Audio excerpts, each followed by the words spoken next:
सभी को जय श्री कृष्णा, नमस्कार। आइए, आपका देविष्का ऑनलाइन क्लासेस में स्वागत है। आशा करता हूँ आपकी पढ़ाई अच्छी चल रही होगी। आज की इस वीडियो में हम रीट लेवल सेकंड के मैथ्स और साइंस के में जो साइंस की पहली यूनिट है उसका जो सूक्ष्म जीव वाला जो पहला लेसन है उसके ऑब्जेक्टिव क्वेश्चन करेंगे। इससे पहले 2 पार्ट अपलोड कर दिए थे। आज का ये तीसरा पार्ट है जिसमें इस टॉपिक से संबंधित क्वेश्चन कंप्लीट हो जाएंगे। इसमें कुछ सारणी विषाणु से संबंधित, जीवाणु से संबंधित, कवक से संबंधित जो रोग होते हैं उनकी एक सारणी भी है और कुछ महत्वपूर्ण तथ्य भी हैं और इम्पोर्टेंट क्वेश्चन भी हैं। तो इसी के साथ ये सूक्ष्म जीव वाला टॉपिक कंप्लीट हो जाएगा। इससे पहले अगर आपने नहीं देखे हो 2 पार्ट तो उनको देख लीजिए प्लेलिस्ट में जाकर, और चैनल पर नए हैं तो चैनल को सब्सक्राइब कीजिए ताकि आने वाली वीडियो आप तक पहुंच सके। और मेरा विश्वास है कि ये जो वीडियो आपके लिए बहुत उपयोगी होगी क्योंकि इससे बाहर कोई क्वेश्चन नहीं जाएगा। तो आइए शुरुआत करते हैं। सबसे पहले महत्वपूर्ण तथ्यों की बात कर लेते हैं। एंटोन डी बेरी को कवक विज्ञान का जनक कहा जाता है। अगर कवक से संबंधित अगर कोई बात आती है तो आपके दिमाग में क्या रहना चाहिए? एंटोन डी बेरी, जिसको कहा जाता है? कवक विज्ञान का जनक कहा जाता है। फिर सेकंड नंबर का तथ्य है कि जीवाणु की खोज का जो श्रेय है वो किसको जाता है? तो एंटोन वान ल्यूवेनहाक, एंटोन वान ल्यूवेनहाक को जाता है। इस प्रकार से आपको ध्यान रखना है। नेक्स्ट देखना आपको Pasteur D J Ivanovsky, Pasteur D J Ivanovsky ने किसकी खोज की थी? वायरस की खोज की थी। तो आपको ये ध्यान रखना है। सबसे पहला वाला आपको बताया है एंटोन डी बेरी का, जिसको कवक विज्ञान का जनक कहा जाता है। फिर उसके बाद सेकंड नंबर पर है एंटोन वान ल्यूवेनहॉक जो जीवाणु की खोज से संबंधित हैं। और तीसरा वाला जो है आपका पास्चर डीजे इवानोवस्की जो वायरस की खोज से संबंधित है। ये आपको ध्यान में रखना है। आइए आगे देखते हैं।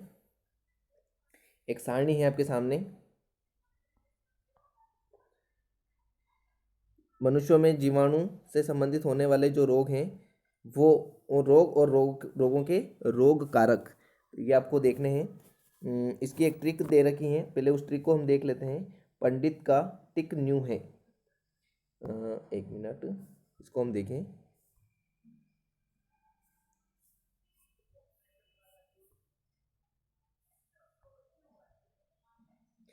पंडित का टिक न्यू है। प से हो जाएगा प्लेग, पीलिया, डी से हो जाएगा डिप्टीरिया, त से हो जाएगा टाइफाइड, का से हो जाएगा काली खांसी और टी से हो जाएगा टिटनेस, कु से हो जाएगा कुष्ठ रोग और न्यू से हो जाएगा न्यूमोनिया और हे से हो जाएगा हेजा। तो इस प्रकार से ये जीवाणु से संबंधित होने वाले रोग हैं। तो आपको ये ध्यान रखना है कि अगर ऑब्जेक्टिव क्वेश्चन में आता है कि निम्न में से कौन सा जीवाणु जनित रोग है या बैक्टीरिया से होने वाला रोग है, तो आपको ये ट्रिक ध्यान में रखनी है। अब हम एक एक करके देखते हैं इसका। सबसे पहले देखें पीलिया, जिसको जॉन्डिस रोग भी कहते हैं। इसका जो रोग कारक है वो लेप्टो स्पाइटा इक्टीरो हीमोराइजी, ये आपको ध्यान में रखना है। लेप्टो स्पाइटा इक्टीरो हीमोराइजी है। नेक्स्ट हम देखें टाइफाइड। टाइफाइड में जो रोग कारक हैं वो है साल्मोनेला टाइफी। नेक्स्ट हम देखें तीसरे नंबर पर कुष्ठ रोग, जिसको लेप्रोसी भी कहते हैं। माइक्रोबैक्टीरियम लेप्री, मतलब इंग्लिश नाम भी ध्यान में रखना है कि कुष्ठ रोग को लेप्रोसी कहते हैं, तो लेप्रोसी के हिसाब से लेप्री आपको ध्यान में रखना है। फिर चौथे नंबर का है हेजा या कोलेरा बीमारी, विब्रियो कोलेरा इसका रोग कारक है। फिर है काली खांसी, जिसको वूफिंग कफ भी कहते हैं, इसका रोग कारक है haemophilus pertussis, haemophilus pertussis. Next हम देखें plague, pasteur pasteurella pestis, pasteurella pestis plague बीमारी से संबंधित है। फिर देखें सिफिलिस जो ट्रेपोनेमा पॉलिडम से संबंधित है, यौन रोग हैं ये। फिर उसके बाद है जठरांत शोथ या गैस्ट्रो एंट्रिटीज जो है एसके रिशिया कोलाई से संबंधित है। फिर है एंथ्रेक्स, एंथ्रेक्स जो है उसका रोग कारक है बेसिलस एंथ्रेसिस। फिर है आपकी पेचिस या डिसेंट्री, दस्त वगैरह संबंधित सईजिला डिसेंट्री। फिर है डिप्थीरिया कोरिने बैक्टीरियम डिप्थेरी, इसका रोग कारक है फिर देखें क्षय रोग या टीबी, माइक्रोबैक्टीरियम ट्यूबरक्यूलोसिस इंपॉर्टेंट है। और उसके बाद है बाट्यूलिज्म, क्लोस्ट्रीडियम बाट्यूलिनियम, है ना, क्लोस्ट्रीडियम बाट्यूलिनियम, इस प्रकार से ये इसका रोग कारक है। निमोनिया का है डिप्लोकोकस न्यूमोनी, टिटनेस का है क्लोस्ट्रीडियम टिटेनी, और उसके बाद है मेनिनजाइटिस का है निसेरिया मेनिनजाइटिस। तो इस प्रकार से आपको ध्यान में रखना है। आप स्क्रीनशॉट ले सकते हैं और अपने नोटबुक में इसको नोट कर सकते हैं। बहुत इंपॉर्टेंट सारणी है ये। फिर नेक्स्ट हम देखें वायरस, मनुष्यों में होने वाले वायरस संबंधी रोग, ये इस प्रकार से सारणी बनी हुई है। इसमें हम देखें सबसे पहले आपका लिखा हुआ है खसरा, मिजल्स भी कहते हैं, मिक्सो वायरस, फिर है रेबीज, रेब्डो वायरस, फिर है स्वाइन फ्लू H1N1 फ्लू, फिर है आपका जुखाम राइनो वायरस, फिर है हिपेटाइटिस हेपेटाइटिस वायरस, चेचक pox virus, polio virus, mumps sorry 8वें नंबर पर है मम्स वायरस, 9वें नंबर पर है ब्रोंकाइटिस, पैरा इन्फ्लुएंजा वायरस या रियो वायरस भी कहते हैं, फिर है पीला बुखार कॉक्सेकिया वायरस, फिर है 11वें नंबर पर इन्फ्लुएंजा ऑक्सोमिक्सो वायरस, फिर है 12वें नंबर पर है हर्पीस सिप्लेक्स वायरस, फिर 13वें नंबर पर है dengue virus, AIDS human T lymphotropic virus, HTLV virus, HIV virus भी अगर आता है तो वो भी सही है। फिर उसके बाद 15 चिकन पॉक्स का हो जाएगा आपका वेरिसेला वायरस। फिर 16वें नंबर पर है मिजल्स पैरामिक्सो वायरस, जो कि ऊपर आ गया है मिजल्स का, शायद ये खसरा वाला वो का वही बात है। फिर उसके बाद नेक्स्ट है 17 नंबर पर वायरल एंसीफेलाइटिस, जो है आर्बो वायरस से संबंधित है। तो आप स्क्रीनशॉट ले सकते हैं और अपने कॉपी में नोट कर सकते हैं इसको भी। नेक्स्ट हम देखें विषाणु जनित पादप रोग, पादपों में भी विषाणु की वजह से रोग होते हैं, तो उनको हम देखें। सबसे पहला वाला जो दे रखा है आपको, गेहूं का वायरस, गेहूं का मोजेक रोग, विट मोजेक, आलू का मोजेक रोग, आलू का मोजेक, तंबाकू का मोजेक रोग, तंबाकू मोजेक, भिंडी का वायरस, भिंडी का पीला शीरा मोजेक, पपीते का मोजेक, मक्का मोजेक, सिसमस फिल्डोडी सॉरी, है ना। फिर चीनी सरसों का है मोजेक, बादाम का है रेखा पैटर्न, सिट्रस का है ट्रेस्ट्रेजा या नाड़ी का उत्तक शयन रोग, पपीते का है मोजेक, केले का भी है मोजेक, भिंडी का है पीली नाड़ी मोजेक, टमाटर का है पत्तियों में ऐठन, और चुकंदर में होता है ऐठा हुआ सिरोभाग, और लास्ट है गन्ना जिसका होता है घास जैसा बरोह। ये आपको ध्यान में रखनी है सारणी। अब देखते हैं ऑब्जेक्टिव क्वेश्चन, जो कि एग्ज़ाम की दृष्टि से बहुत इंपॉर्टेंट बनते हैं। तो आइए शुरुआत करते हैं। इससे पहले 2 पार्ट में भी ऑब्जेक्टिव क्वेश्चन बताए थे। अगर आपने वो वीडियो नहीं देखी हो तो प्लेलिस्ट में जाकर रीड लेवल 2 साइंस वाले में जाकर देख सकते हैं। तो आइए शुरुआत करते हैं। स्क्रीन पर आपके सामने जो क्वेश्चन है, मेडिकल पियर बनाने वाला पहला चिकित्सक कौन था? ऑप्शन है आपके सामने Owen Thomas, Lord Lister, John Hunter और एडवर्ड जेनर। 4 ऑप्शन है, तो यहाँ पर कौन सा ऑप्शन सही हो जाएगा? तो यहाँ पर हम देखें कि आपके ऑप्शन नंबर 2 लॉर्ड लिस्टर सही हो जाएगा। मेडिकल पियर बनने वाला पहला चिकित्सक कौन था? तो लॉर्ड लिस्टर हो जाएगा। ऑप्शन नंबर 20 करेक्ट आंसर हो जाएगा। नेक्स्ट हम देखें रक्तधन की पद्धति के प्रणेता कौन है? 4 ऑप्शन है। पहला ऑप्शन है थॉमस मार्टन, दूसरा है जेम्स सिम्पसन, तीसरा है जेम्स ब्लंडेर और चौथा है एडवर्ड जेनर। 4 ऑप्शन है आपके सामने, कौन सा ऑप्शन सही होगा यहाँ पर? तो यहाँ पर हम देखें ऑप्शन नंबर C इस करेक्ट आंसर हो जाएगा, जेम्स ब्लेंडर। रक्तधन से संबंधित कौन प्रणेता है, वैज्ञानिक कौन है, तो जेम्स ब्लेंडर। रक्तधन जेम्स ब्लेंडर, रक्तधन जेम्स ब्लेंडर। फिर नेक्स्ट हम देखें, केराटोप्लास्टी में किसका प्रत्यारोपण किया जाता है। चार ऑप्शन है, पहला है कॉर्निया का, दूसरा है लेंस का, तीसरा है आइरिस का, चौथा है काचाब द्रव का। तो चार ऑप्शन है, तो आपको ये बताना है केराटोप्लास्टी में किसका प्रत्यारोपण किया जाता है। तो यहाँ पर आपका करेक्ट आंसर हो जाएगा ऑप्शन नंबर ए, कार्निया का, जो आँख के अंदर होता है कॉर्निया। नेक्स्ट हम देखें, लसीकी ऊतक के बढ़ जाने को जाना जाता है। पहला ऑप्शन है हाजकिंस बीमारी, दूसरा है लिम्फेडिनाइड्स, तीसरा है लिम्फेजाइटिस और चौथा है हाथी पांव। चार ऑप्शन है, तो कौन सा ऑप्शन यहाँ पर सही होगा। लसीकी ऊतक बढ़ जाने को क्या जाना जाता है, तो यहाँ पर करेक्ट ऑप्शन हो जाएगा आपका ऑप्शन नंबर ए, हाजकिंस बीमारी। नेक्स्ट हम देखें, एक्टिनोमाइकोसिस किस प्रकार का संक्रमण है। एक्टिनोमाइकोसिस किस प्रकार का संक्रमण है। पहला है वायरस, दूसरा है बैक्टीरियल, तीसरा है फंगल और चौथा है प्रोटोजोअल। चार ऑप्शन है आपके सामने, तो कौन सा ऑप्शन यहाँ पर सही होगा। यहाँ करेक्ट ऑप्शन होगा आपका fungal. Option number C is correct answer हो जाएगा एक्टिनोमाइकोसिस के लिए फंगल। नेक्स्ट हम देखें, हाथी पांव किस रोग में होता है। चार ऑप्शन है, ट्राइकीनिएसिस, दूसरा है फाइलेरियसिस, तीसरा है अमीबायोसिस और चौथा है मलेरिया। चार ऑप्शन आपके सामने दे रखे हैं, तो कौन सा ऑप्शन यहाँ पर सही हो जाएगा। तो यहाँ पर कौन सा सही होगा, ऑप्शन नंबर बी इस करेक्ट आंसर हो जाएगा फाइलेरियसिस।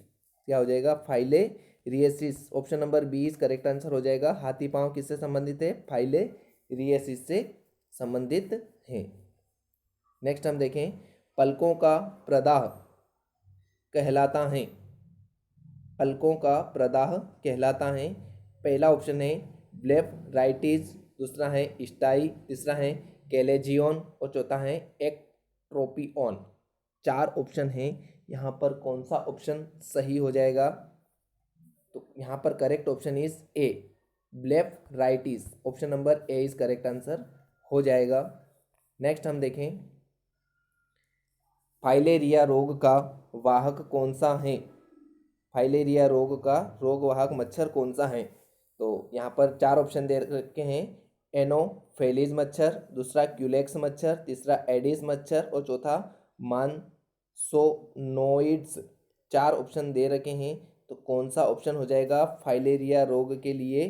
तो यहाँ पर correct option is B, Culex मच्छर। कौन सा हो जाएगा यहाँ पर, क्यूलेक्स मच्छर। नेक्स्ट हम देखें, कालाजार रोग का वाहक है। पहला है मच्छर, दूसरा है हाउस फ्लाई, तीसरा है सैंड फ्लाई और चौथा है जू। चार ऑप्शन दे रखे हैं, तो कौन सा ऑप्शन सही हो जाएगा यहाँ पे कालाजार रोग या बीमारी के लिए। तो यहाँ पर correct option is C, sand fly. Kala azar रोग सैंड फ्लाई, कालाजार रोग सैंड फ्लाई। नेक्स्ट हम देखें, 9 महीने की उम्र में कौन सा टीका 9 महीने की उम्र में कौन सा टीका लगता है। चार ऑप्शन है, पोलियो, दूसरा है मीजल्स या खसरा, तीसरा है टेटनस और चौथा है डिप्थीरिया। तो कौन सा ऑप्शन सही हो जाएगा यहाँ पर। तो यहाँ correct option is B, measles या खसरा का जो टीका है वो 9 महीने की उम्र में लगता है। नेक्स्ट हम देखें, इन्फ्लुएंजा का कौन सा वायरस सबसे घातक है। इन्फ्लुएंजा का कौन सा वायरस सबसे ज़्यादा घातक है। इन्फ्लुएंजा ए है या इन्फ्लुएंजा बी है या इन्फ्लुएंजा सी है या इनमें से कोई नहीं। तो कौन सा वायरस खतरनाक है। तो यहाँ करेक्ट ऑप्शन हो जाएगा आपका ए, इन्फ्लुएंजा ए जो है वो सबसे खतरनाक वायरस होता है। नेक्स्ट हम देखें, इन्फ्लुएंजा का कौन सा वायरस सबसे कम घातक है। पहला है बी, इन्फ्लुएंजा बी, दूसरा है इन्फ्लुएंजा ए, तीसरा है इन्फ्लुएंजा बी या चौथा है इनमें से कोई नहीं। तो कौन सा ऑप्शन सही हो जाएगा। तो यहाँ करेक्ट ऑप्शन हो जाएगा इन्फ्लुएंजा सी जो है वो सबसे कम घातक वायरस है। नेक्स्ट हम देखें, सीरम हेपेटाइटिस कहलाता है, रक्त से संबंधित हैं ये, सीरम हेपेटाइटिस कहलाता है। 4 ऑप्शन दे रखे हैं, पहला है हेपेटाइटिस ए, दूसरा है हेपेटाइटिस बी, तीसरा है हेपेटाइटिस सी और चौथा है हेपेटाइटिस ई। 4 ऑप्शन दे रखे हैं, तो सीरम हेपेटाइटिस से संबंधित कौन सा है, तो आपका करेक्ट ऑप्शन हो जाएगा B, hepatitis B correct answer हो जाएगा। नेक्स्ट हम देखें, यौन संचारित रोग नहीं है, पहला है जेनिटल हर्पिस, दूसरा है हेपेटाइटिस, तीसरा है कैनक्रोइड और चौथा है फिलेरिएसिस। 4 ऑप्शन दे रखे हैं, चारों ऑप्शन में से कौन सा ऑप्शन सही हो जाएगा यौन संचारित रोग में, तो यहाँ पर करेक्ट ऑप्शन हो जाएगा आपका फिलेरिएसिस। फिलेरिएसिस जो है वो यौन संचारित रोग नहीं है, बाकी 3 है, जेनिटल हर्पिस है, हेपेटाइटिस है और कैनक्रियोसिस, कैनक्रोइड ये है। नेक्स्ट हम देखें, रॉयल बीमारी किस रोग को कहा जाता है, या किस किस रोग को कहा जाता है, तो यहाँ पर 4 ऑप्शन दे रखे हैं, हीमोफीलिया, वर्णांधता, ल्यूकेमिया और थैलेसीमिया। तो कौन सा ऑप्शन सही हो जाएगा, तो ये हो जाएगा आपका हीमोफीलिया। आपको बता दें कि इसको शाही रोग भी कहते हैं और इसमें महिलाएं जो हैं वो रोग कारक होती हैं और पुरुषों में ये रोग होता है, रक्त एक बार निकलना शुरू होता है तो रक्त का थक्का नहीं जमता है हीमोफीलिया बीमारी में, तो ये ध्यान रखें। नेक्स्ट हम देखें, ल्यूकेमिया में क्या होता है, पहला ऑप्शन है परिपक्व डब्ल्यूबीसी की संख्या बढ़ती है, दूसरा है अपरिपक्व डब्ल्यूबीसी की संख्या बढ़ती है, तीसरा है आरबीसी की संख्या बढ़ती है और चौथा है प्लेटलेट्स की संख्या बढ़ती है। तो ल्यूकेमिया में क्या होता है ये आपको बताना है। तो 4 ऑप्शन है, 4 ऑप्शन में से कौन सा ऑप्शन सही हो जाएगा, तो यहाँ पर आपका करेक्ट ऑप्शन हो जाएगा बी, अपरिपक्व डब्ल्यूबीसी की संख्या बढ़ती है। नेक्स्ट, एड्स वायरस हैं, पहला है रेट्रोवायरस, दूसरा है रेप्डोवायरस, तीसरा है पैरामिक्सोवायरस और चौथा है राइनो वायरस। तो कौन सा वायरस जो है वो एड्स वायरस है, तो यहाँ पर रेट्रोवायरस जो है वो एड्स का वायरस से संबंधित है। नेक्स्ट हम देखें, पलकों के पूर्ण बंद होने की असमर्थता कहलाती है, पहला है टोसिस, दूसरा है ब्लेफेराइटिस, तीसरा है लेगोप्थेल्मस और चौथा है ग्लूकोमा। 4 ऑप्शन दे रखे हैं, तो यहाँ पर करेक्ट ऑप्शन हो जाएगा लेगोप्थेल्मस, इस करेक्ट आंसर हो जाएगा। पलकों के पूर्ण बंद होने की असमर्थता क्या कहलाती है, तो लेगोप्थेल्मस हो जाएगा, ये आपको ध्यान रखना है। नेक्स्ट है, पेनिसिलिन को प्राप्त किया जाता है, पहला है कवक से, दूसरा है जीवाणु से, तीसरा है वायरस से और चौथा है माइकोप्लाज्मा से। 4 ऑप्शन आपके सामने दे रखे हैं, कौन सा सही हो जाएगा यहाँ पर, तो यहाँ करेक्ट ऑप्शन हो जाएगा कवक से, जो कि मलेरिया औषधि है बनती है इससे। नेक्स्ट है, स्ट्रेप्टोमाइसिन की खोज की, स्ट्रेप्टोमाइसिन की खोज की। 4 ऑप्शन है, पहला है वाक्समन ने, दूसरा है कोच ने, तीसरा है रॉबर्ट हुक ने और चौथा है लुई पास्चर ने। 4 ऑप्शन दे रखे हैं, तो कौन सा ऑप्शन सही हो जाएगा, यहाँ पे वाक्समन करेक्ट आंसर हो जाएगा। स्ट्रेप्टोमाइसिन के लिए option number A is correct answer हो जाएगा। नेक्स्ट हम देखें, चेचक के टीके की खोज किसने की, पोलेंडर ने, जेनर ने, माइसर ने या हैंसन ने। 4 ऑप्शन दे रखे हैं, तो चेचक के टीके की जो खोज है, चिकन पॉक्स भी कहते हैं इसको, तो उसकी खोज किसने की, तो यहाँ पर करेक्ट ऑप्शन हो जाएगा बी, जेनर ने। नेक्स्ट हम देखें, कोयले की धूल से उत्पन्न रोग हैं, जो कोयला खदानों में वगैरह रहता है तो उसकी जो धूल से कौन सा रोग होता है।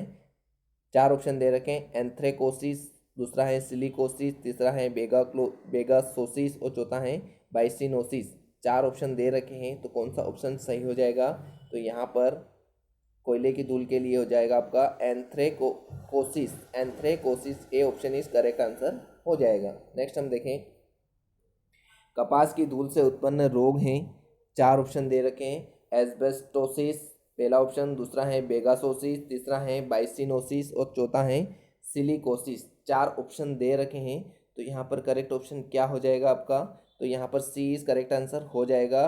बाइसिनोसिस जो है वो कपास की धूल से संबंधित हैं, सी ऑप्शन इज करेक्ट हो जाएगा। नेक्स्ट हम देखें, सिलिकोसिस की धूल से उत्पन्न रोग हैं, सॉरी सिलिका, सिलिका की धूल से उत्पन्न रोग हैं। सिलिका किसको कहते हैं बालू रेत को, है ना। तो उसकी धूल से उत्पन्न रोग कौन सा है? ऑप्शन दे रखे हैं, बाइसिनोसिस, दूसरा है एंथ्रेकोसिस, तीसरा है सिलिकोसिस और चौथा है बेगासोसिस।